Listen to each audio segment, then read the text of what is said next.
विश्वको सबैभन्दा ठूलो किसानहरूको सहकारी संस्था Indian farmers fertiliser cooperative IFFCO पछिल्लो 5 दशकभन्दा बढी समयदेखि माटोको उर्वरता एवं उत्पादन र बालीको उत्पादकत्व अभिवृद्धिमा निरन्तर कार्यरत छ।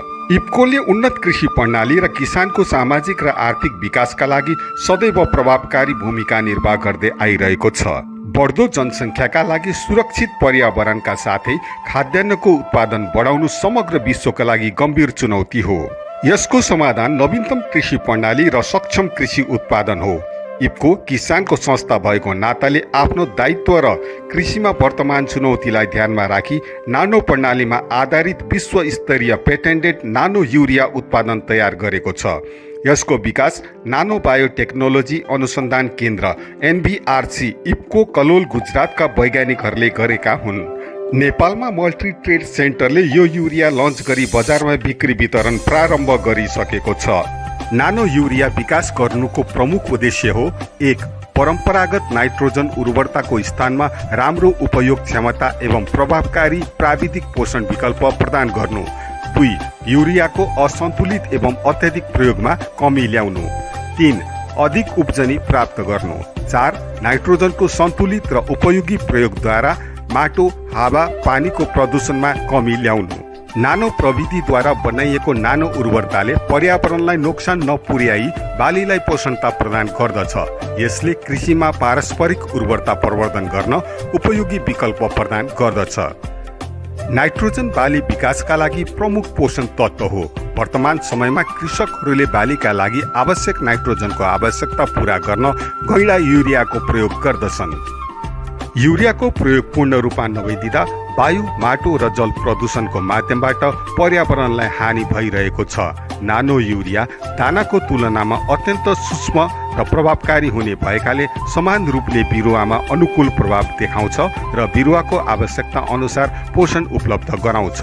यो मल पत्तामा छर्नाले सिधा वा स्टोम्याटाको माध्यमले आन्तरिक क्रियाद्वारा बिरुवाको आवश्यकता अनुसार प्रोटिन, अमिनो एसिड आदि रूपमा ग्रहण गर्दछ। प्लान्ट सेल क्याल्मी सङ्ग्रहित नानो नाइट्रोजन संयन्त्र आवश्यकता अनुसार बिस्तारै बिरुवालाई उपलब्ध हुन्छ। अधिक उत्पादनका लागि नानो युरिया 500 मिलिलिटरको बोतलको प्रयोग बाली हुर्कने क्रममा गर्नु पर्दछ। पहिलोपल्ट बाली विकासको प्रारम्भिक चरणमा छर्नु पर्दछ भने दोस्रो पटक फुल लाग्नुभन्दा पहिला छर्नु पर्दछ। इफको नानोको 500 मिलिलिटरको बोतलले कम्तीमा 1 बोरा युरियाको प्रयोग कम गर्न सकिन्छ। यसबाट माटो र पर्यावरणको संरक्षणका साथै राम्रो उत्पादन प्राप्त हुन्छ। इफको नानो युरियाको प्रयोग अन्नबाली, दलहन, सागसब्जी, टर्फ घाँस जस्तो सबै प्रकारका बालीमा सुरक्षित प्रकारले गर्न सकिन्छ।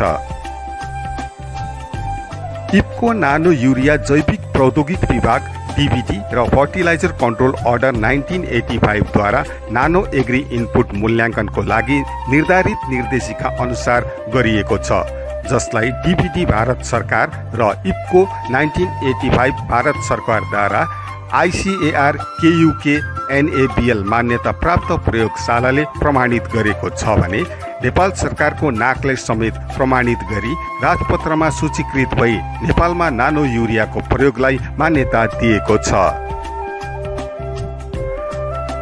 सबै प्रकारको परीक्षणबाट यो पनि प्रमाणित गरिएको छ इफको नानोद्वारा उत्पादित बाली कृषक र पर्यावरणका लागि सुरक्षित छ। यसको प्रयोगबाट माटोको स्वास्थ्यमा सुधार हुन्छ र अत्यधिक बाली उत्पादन हुनुका साथै युरियाको बढ्दो माग र अत्यधिक प्रयोगमा पनि कमी ल्याउन सकिन्छ।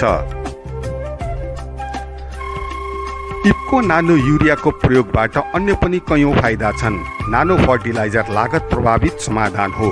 यो युरिया भारतका कृषकले पाउने दरमै नेपालका कृषकले पाउने गरी रु 400 मा बजारमा उपलब्ध छ। यसले खेतीको लागत घटाउँछ भने यसको प्रयोग सानो जग्गा र संरक्षित खेतीमा समेत गर्न सकिन्छ।